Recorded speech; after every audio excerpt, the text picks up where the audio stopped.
Welcome back to Joe Stunner Boxing. Let's talk about scoring, the subjectivity of scoring, which we hear a lot about. There were three fights that I think were very close fights, but that left themselves open to the interpretation of the viewer. Now, those three fights were on the Jake Paul Most Valuable Promotions all-female card on Friday. The first one was Ramla Ali versus Lila Furtado. The second one was Shadesha Green against Savannah Marshall. And the third one was the trilogy fight between Katie Taylor and Amanda Serrano. I thought all three of those were close, or at the very least close-ish. I did not see one fighter as completely dominating the other. But I felt confident in my conclusions. Now, I scored the first one, the Ramla Ali Lila Furtado fight. I think I had it a slight win for Ali. Most people, including the commentary team, who were outraged at this, conclusion, they were adamant that Furtado had won it. And I can see why they thought she'd won it. Because she was very aggressive, she was come forward, and so on and so forth. But to me, the cleaner work was from Ali. I think Ali got her tactics wrong, but nevertheless she pulled out, just did enough to edge that fight. Most people seem to disagree. I can always tell when people disagree with me because I hit the down button, on the fucking whatever it's called, the likes and the dislikes. Okay, you disagree, that's fine, I ain't got a problem with that. But to me, the cleaner work was from Ramla Ali. And Furtado was very upset. She was in tears afterwards. If you thought Furtado won by a point or two, I don't have a great problem with that. But I am not going to rewrite history. I stick to what I saw as I watched it live. And I thought Ali just about edged it. A draw would have been fine. A draw would have been absolutely fine. But this idea that Furtado completely dominated Ramla Ali, I disagree with. Then you have the Shadesha Green Savannah Marshall fight. I thought Marshall won that fight. It could have been a draw, possibly. But I've had people saying that they think Shadesha Green won that fight easily. She didn't. None of these fights were easy wins for anyone. Or that she at least won most of the rounds. I don't know. This is the one I feel sort of most strongly about. I thought Savannah Marshall won that fight. I thought there were the middle rounds. There was, Shadesha Green she sort of grabbed a second wind and actually shook Savannah.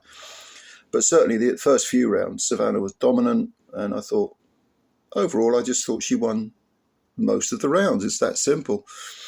The third fight, Katie Taylor, a lot of people were saying, it was a clinic by Katie Taylor. It was, it was a brilliant performance. She counter-punched and boxed her way. And I completely disagree with this. I had this a draw, this 95-95, this fight. Because to me, Katie wasn't doing a damn thing for the first few rounds. And it's not that Amanda was doing much either. But I definitely gave the majority of the close rounds to Amanda because she was a little bit more industrious, a little bit more proactive. But again, if you thought Katie won this fight by a point or two, I don't have a problem with this. Now, there's another fight, a men's fight, that probably illustrates this point better than those three I've mentioned. I mean, I think this is a real debate to be had. And that was the fight between Subriel Mateus and Alberto Puello. I thought Puello won that fight. I thought he won it relatively convincingly. Although Mateus, of course, makes you work for every second of every round. Very tough guy, very game guy. But I thought Puello boxed beautifully off the ropes, pop, slipping and sliding. There was some holding, definitely, as there always is when you've got someone steaming in at you. I mean, if you absolutely hate holding, this wasn't Klitschko versus Povetkin, where Klitschko should have been disqualified early in that fight. Puello was throwing a lot of punches and was landing a lot of punches. And this is another issue, scoring punches. It's not about just walking forwards and slinging punches willy-nilly for the sake of throwing punches, throwing uncultured punches that are just, well, I'm in close, let's let something go. No. Puello was slicing through the offense, was threading his punches through the offense, these rushes that were coming at him. And I thought he boxed very, very well. At times it was an untidy fight, but for me that was predominantly down to Mateus. I thought Puello clearly won that fight. And a lot of people are saying, what are you talking about? Mateus won it. Well, again, fine. If you thought Mateus won, I don't have a problem with that. But I disagree. Now, what do we talk about? When we talk about subjectivity in fights, what do we mean? Well, of course, you can prefer, say, a slick counterpuncher to the aggression of an opponent. It's a case of, is the aggression productive? Is it working? Is the counterpunching working? Are you able to stem the tide with, by making the guy miss, by popping him as he's coming in and so on and so forth, slipping and sliding, making him reset, side to side stepping and all this sort of thing. This is a matter of debate. But to me, when you're scoring a fight, there's one golden rule, and that is that whatever criteria you want, whatever criteria you prefer, you've got to stick with it for the whole fight.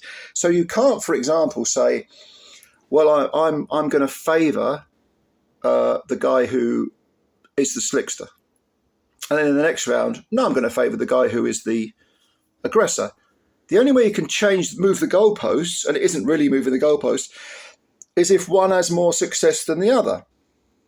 So, for example, if the guy coming in round one misses with a lot of punches, he doesn't get the round. If he then scores with a lot of punches in the second round, even though he's got exactly the same style, yeah, you give him the round. I get that. It's got to be punches landed. This is my point, though. It's got to be correct scoring punches. And a lot of times people mistake aggression for steaming in and, look, he's forcing the fight. He's not doing anything. He's not scoring with any punches. Now, you take that Puello versus Mateus fight and you compare it to Shakur Stevenson versus William Zepeda. Again, I thought that I had Shakur winning, but I thought it was much closer than people were saying, oh, he won in 10 rounds or 11 rounds. I don't think so at all. I think I had it 115, 113 to Shakur. Why? Because early on, Shakur was on the rope, slipping and sliding, but he wasn't doing anything.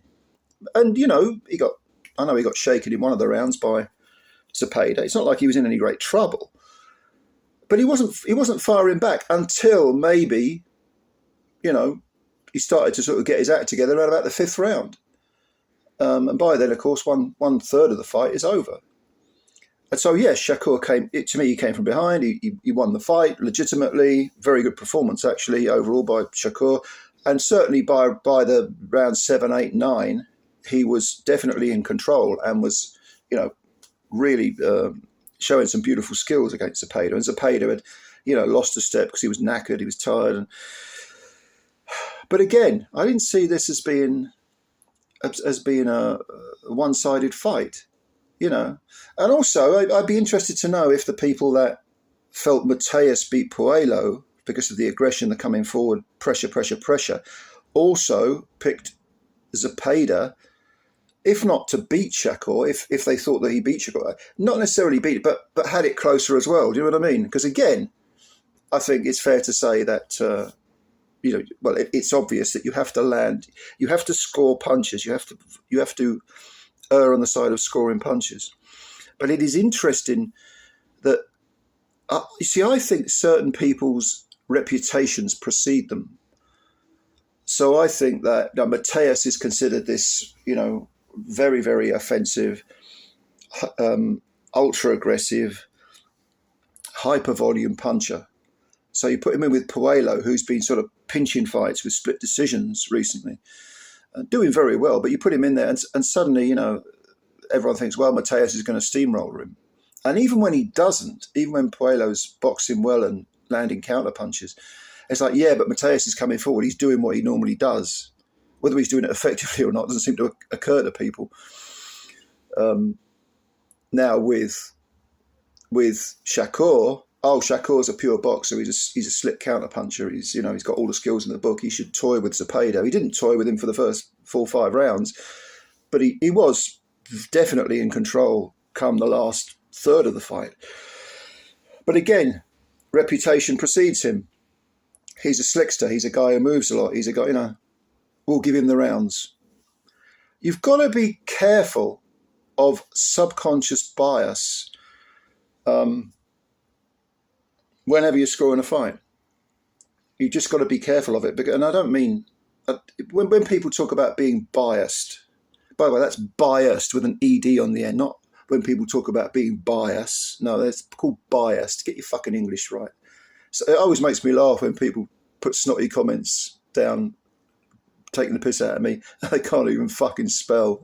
That's one of my pet amusements. But anyway, some people have subconscious bias. They are biased in a subconscious way without realizing it, in other words. So you have to be careful of that. You have to be cautious of that. And we all do it. We can all do it. We can all fall into that trap, which is why it is sometimes best to watch a fight with the sound turned off, the commentary turned off, and just purely go by what you're seeing, which is, of course, how judges score the fight. Sitting ringside, they don't have commentary. They don't hear anything. They're just concentrating. They should be concentrating on what they're looking at. So I think this is a subject. Of course, it'll go on and on. There is no ultimate answer, but I think it's a very, very interesting topic to discuss, and I want to hear your opinions on it. How do you score a fight? What do you think the criteria is? And why do you favour a certain criteria over another? Let me know. Leave your comments below. I'd really appreciate that, because I want to read them. And yeah, thanks for watching the video. Please like this video if you did like it. Hit the like button, because they count the likes for some reason. I don't know why. And subscribe to the channel if you're new. Thank you very much, ladies and gentlemen. The start of another week. Exciting, isn't it, when you got to go to work? Fuck that. Anyway, I'll catch you later. Looking forward to reading what you got to say. And bye for now.